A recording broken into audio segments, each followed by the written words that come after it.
Ayan, at dahil nag-harvest po tayo ng kalabasa, maggagataan po tayong kalabasa. Ayan, kuha lang tayo ng sili. Ayan, para sa ating ginataan.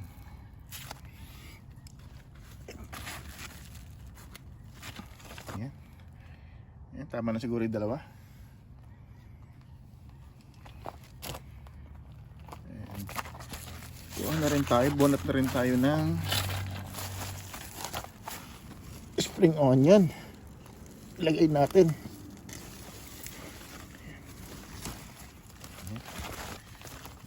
Muha tayo ng spring onion, guys.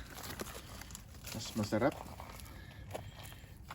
Uy, may bulaklak pa dito. Ayan. Lunar natin itong bulaklak. Sayang din, pandagdag din.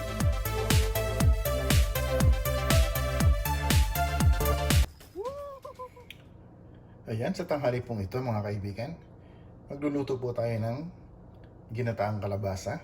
Ayan, as you can see, ito po ay freshly harvest po natin ito sa ating garden.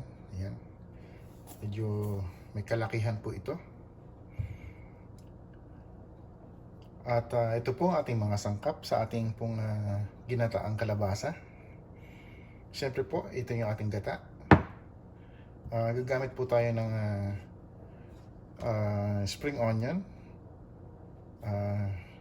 yung onion, garlic, ginger o luya, at meron po tayo napitas na tatlong bulaklak. Isama na rin po natin.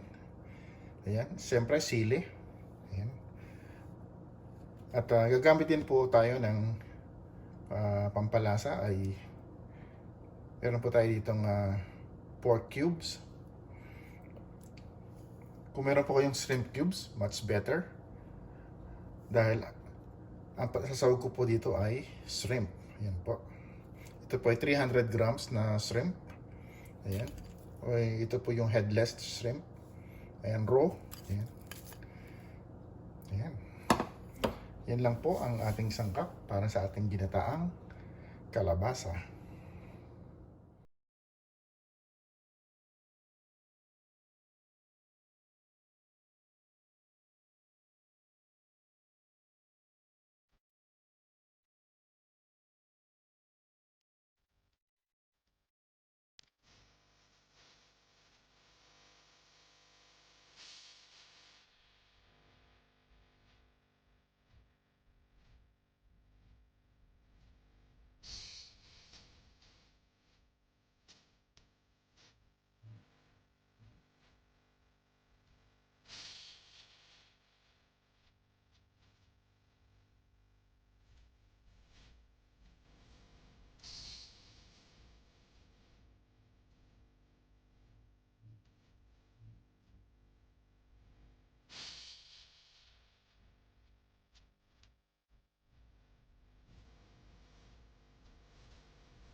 Ayan guys, ready na ang ating ginataang kalabasa. Ayan. So, kalahati lang yung ginamit natin na kalabasa. Ayan. Kasi parang masyado siyang madami sa ating sahog. Ano? Konti lang yung sahog natin. Kaya kalahati lang yung ginamit natin na kalabasa. Okay. At ito, natabdad na rin natin, o nahiwa na rin natin yung ating mga sangkap. So, ayan. So, kumpleto na po ang ating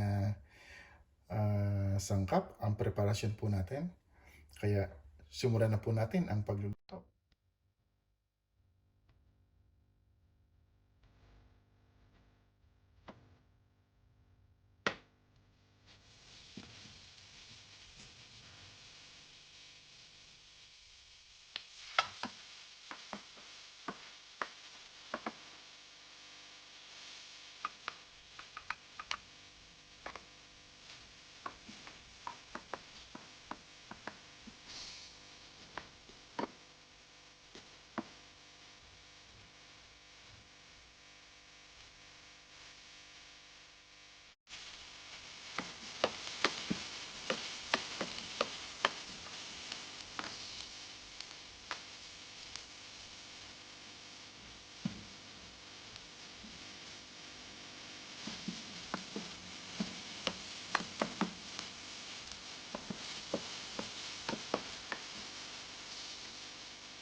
Pag kumulo na guys, ay tikman lang natin kung okay na yung alat.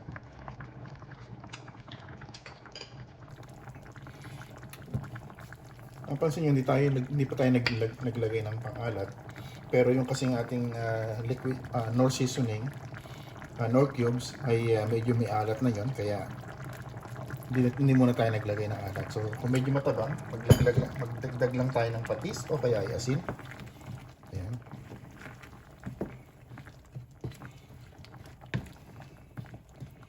Okay, at this point guys, so pwede na rin natin dagdagan pa ng paminta.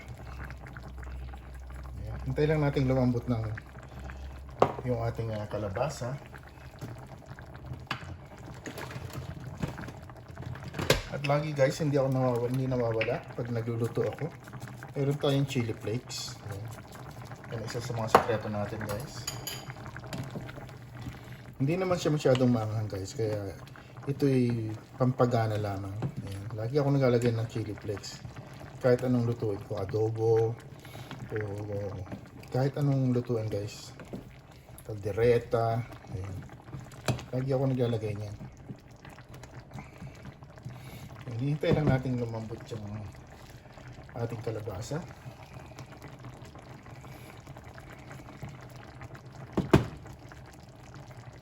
Pwede nating takpan, pero wag nating i-close kasi gawa ng sumusulak. Ano? May lalabas yung gata. Kaya medyo may awang ng konti. Ayan. At this point guys ay medyo malambot na yung ating kalabasa. Ayan. At tamang-tama na rin yung kanyang alat, pati yung anghang. Ayan. So lagyan na natin yung iba pang ating ingredients. So pakuluin lang natin ito ng mga about 2 minutes pa. Ayan. Sama-sama na natin lahat para humalo na yung flavor ng ating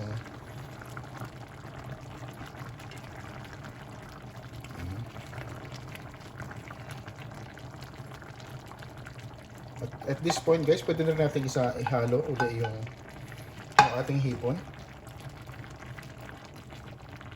Tinanggal natin yung hipon kanina guys, gawa ng ayaw nating ma-overcook yung hipon.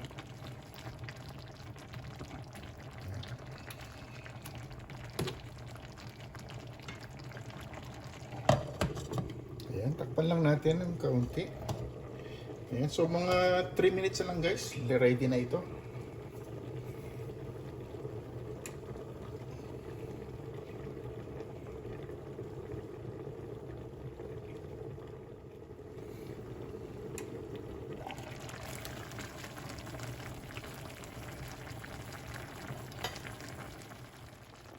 At ito po ang ating finished product.